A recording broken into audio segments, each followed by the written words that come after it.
Golden EIB microphone, America's real anchorman, truth detector, doctor of democracy. The Trump-Putin meeting went over 2 hours. The drive-bys thought it would be 20 minutes.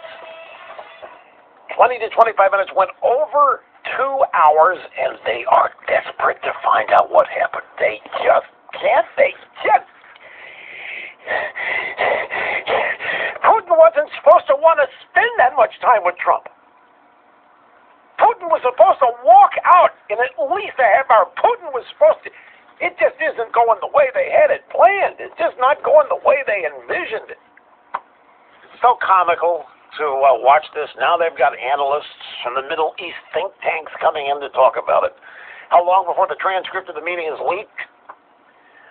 Well, I'll tell you, the only people in the meeting were Trump and Tillerson and Putin and Sergei Lavrov, who's the foreign minister, and a couple translators. And that was it. It was in diplomatic terms, this is called a very intimate setting. There were not a lot of hangers-on in there. There were not a lot of schlubs. There were not a lot of second, third-tier deputy assistant first stringers or any of that in there. It was just Trump and Tillerson and Putin and his foreign minister and whatever translators.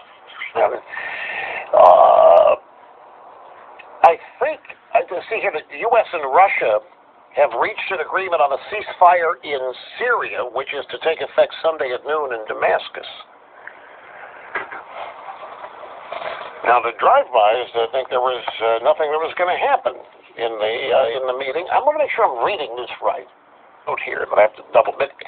Anyway, let me the reality of these kind of summits. All of the agreements, if there are any, happen long before the summit happens, or you don't do the summit. You don't do the deal. And that's why all this stuff is like, if there is in fact an agreement on a ceasefire in Damascus, that happened long before Trump got off the plane. That did not happen in the meeting today. They want to make it look like it happened in the meeting today. But, and then there's some exceptions to that. I mean, Reagan and Gorbachev at Reykjavik, Gorbachev tried to pull a couple fast ones in that one, and Reagan failed. He didn't go along with it. I mean, he didn't fail. Reagan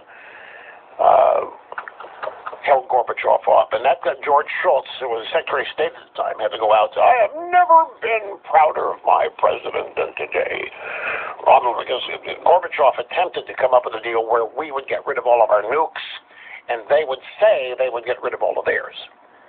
And Reagan didn't fall for it.